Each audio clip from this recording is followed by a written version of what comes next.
Hamıya salam. Unreal Engine daxilində dərslərimiz davam edir. Bugünkü dərsimizdə mühərrik daxilində, oyunların daxilində istifadə olunan portal sistemi düzəltməyi öyrənəcəyik. Ümumiyyətcə oyun proqramlaşdırılmasında tez-tez istifadə olunan əsas oyun mexanikalarından biri sayılır. Məhz bugünkü dərsimizdə sizlərlə sadə bir üsul ilə portal sistemi necə hazırlaya biləcəyimizi öyrənəcəyik. Əvvəlcə səhnədə hazır nümunəyə baxaq. Bizim əsas personajımız oyuna başladığı zaman səhnədə belə bir portal yerləşdirmişəm və personajımız bu portala yaxınlaşdığı zaman gördüyümüz kimi digər bir xəritə daxilinə teleport etmiş olur. İndi isə bu funksionallığı necə hazırlaya biləcəyimizi öyrənək. Əvvəlcədən onu bildirim ki, bu sistemi hazırlayarkən istifadə etdiyim vizual effekti və digər komponentləri FAB üzərindən ödənişsiz şəkildə yükləyib istifadə edə bilərsiniz. Sadəcə olaraq axtarış yerində portal yazırıq və təbii ki, axtarışa veririk. Daha sonra price bölümündə free bölümünü aktivləşdiririk və burada gördüyümüz kimi istər vizual effektlər, istərsə də portal sistemə aid digər meşləri buradan pulsuz olaraq yükləyib istifadə edə bilərik. Lakin məhz bugünkü dərsimizdə sizə göstərəcəyim bu vizual effektin hazırlama qaydasını öyrənmək istəyirsinizsə, video dərsimizin açıqlama qismində mənə bildirərsiniz və bu vizual effektin hazırlanması qaydasını ayrıca bir video dərs olaraq sizlərə izah edəcəyəm. Portal sistemi hazırlamaq üçün Content Browser'ın boş yerində sağ klik edirik və Blueprint class bölümündən Actor class tipli bir ədəd class düzəldirik. Təbii ki, bu klassımızı uyğun olaraq adlandırırıq. Daha sonra klassımızın redaktoruna daxil oluruq. Burada gördüyümüz kimi FAB daxilindən yüklədiyim bir ədəd statik meşə əlavə etmişəm. Daha sonra buraya komponent olaraq bir ədəd Niagara sistem, yəni portal üçün nəzərdə tutulmuş vizual effekt buraya əlavə etmişəm. Vizual effektimizi də əlavə etdikdən sonra burada əlavə etdiyim Point Light adlı komponentimiz sadəcə olaraq vizual effektimizi işıqlandırmaq üçün istifadə olunur. Yəni sırf vizual xarakter daşıyır. Daha sonra buraya bir ədəd plane və bir ədəd box trigger yerləşdirmişəm və box triggerimizi öz plane'imizin üzərinə bu şəkildə birləşdiririk. Əsas funksionallığı da məhz burada gördüyümüz box trigger adlı komponentimiz üçün yazacağıq. Komponentlərimizi bu şəkildə hazırladıqdan sonra keçid edirik Event Graph bölümünə. Burada sadəcə olaraq box triggerimizin Begin Overlap adlı eventini aktivləşdiririk və bu eventimizə Open Level adlı burada gördüyümüz funksiyanı çağırırıq. Məhz bu funksiyanın köməyi ilə biz mühərrik daxilində istədiyimiz zaman digər bir xəritəyə keçid etmiş oluruq. Yəni sadə dildə desək, digər istənilən xəritələrə teleport etmək üçün istifadə olunan xüsusi bir funksiya sayılır mühərrik daxilində. Axtarış bölümündə sadəcə olaraq Open Level yazırıq və burada bizə əsasən iki seçim verilir. Burada mənim sizə məsləhətim ikinci gördüyümüz ByObject Reference adlı funksiyanı seçib istifadə etməkdir. Çünki bu funksiyanı istifadə etdiyimiz zaman müəyyən qədər mühərrik tərəfindən avtomatik olaraq optimizasiya həyata keçiriləcək.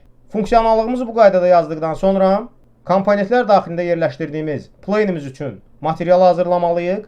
Məhz bu materialı portal sistemi olduğu üçün bizim personajımızın teleport edəcəyi xəritə haqqında bura məlumat ötürməliyik. Bunu isə sadəcə olaraq material ilə həyata keçirdirik. Bu materialı hazırlamaqdan ötürü bizə təbii ki, bir ədəd xəritə lazım olacaq. Bunun üçün File bölümünə klik edirik və New Level bölümünü buradan seçirik və yaxud da Content Browser'ın boş yerində sağ klik edirik və Level bölümündən yeni bir bura level əlavə edirik. Öz xəritəmizi uyğun olaraq adlandırırıq və daha sonra bu xəritə daxilinə keçid edirik. Bu xəritə daxilinə keçid etdikdən sonra burada sadəcə olaraq bir ədəd xüsusi bir komponent yerləşdirməliyik. Bu komponentimiz isə Scene Capture adlı xüsusi bir komponentdir. Place Actors bölümündə sadəcə olaraq Scene Capture yazırıq və burada gördüyümüz Scene Capture 2D adlı komponentimizi sadəcə olaraq mouse'un köməyi ilə tuturuq və səhnənin istənilən yerində bu şəkildə yerləşdiririk. Məhz bu Scene Capture adlı komponentin köməyi ilə mühərrik daxilində xüsusi render teksturaları hazırlaya bilirik. Bildiyimiz kimi bu komponent xüsusi bir komponent sayılır, hansı ki səhnədə öz görmə zonasını birbaşa tekstura şəklində bizə ötürə bilir. Komponentimizi bu şəkildə səhnənin istənilən yerində yerləşdirdikdən sonra təbii ki, bu komponenti siz istəyinizə uyğun olaraq istənilən rakursda yerləşdirə bilərsiniz. Daha sonra bu komponentin Details bölümündə bu bölümü açırıq və burada Render Target adlı bölümə klik edirik. Daha sonra bu teksturamızın hansı qovluq daxilində saxlayacağımızı burada müəyyənləşdiririk və təbii ki, adlandırmanı da burada həyata keçirdə bilərik. Daha sonra Save düyməsinə klik etməklə artıq bu teksturamızı düzəltmiş oluruq. Bu teksturamızı hazırladıktan sonra üzərinə sağ klik edirik və Create Material bölümünü seçməklə bu teksturamızdan xüsusi bir material hazırlayırıq. Materialımızın redaktoruna daxil olduğumuz zaman əsas kök modulumuzu burada seçirik və Material Domain bölümündə bu bölümü User Interface olaraq müəyyənləşdiririk. Daha sonra RGB kanalımızı birbaşa Final Color adlı parametrə birləşdiririk.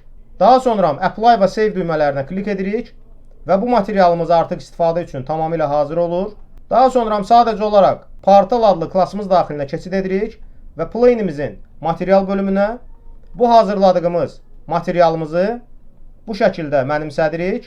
Yenidən keçid edirik ilkin levelimiz daxilinə və hazır nəticəyə baxırıq. Oyuna başladığımız zaman bizim əsas personajımız portal ilə təmas edən zaman gördüyümüz kimi digər bir level daxilinə teleport etmiş olur. Bununla da mühərrik daxilində ən sadə üsul ilə portal sistemi sizlərlə hazırlamağı öyrəndik. Məhz bu dərsimizi bir izləyicimizin xüsusi istəyi üzərindən həyata keçirdim. Ümumiyyətcə, mühərrik daxilində sizlərə də maraqlı olan hər hansısa bir oyun mexanikası olarsa, bunu mənə bildirməyiniz kifayətdir və növbəti gələcək dərslərimizdə təbii ki, bu mövzuları tam olaraq nəzərə alacağam. Kanalımıza abunə olmağı və videolarımızı bəyənməyi unutmayın. Bugünkü dərsimiz bu qədər. Hamıya uğurlar.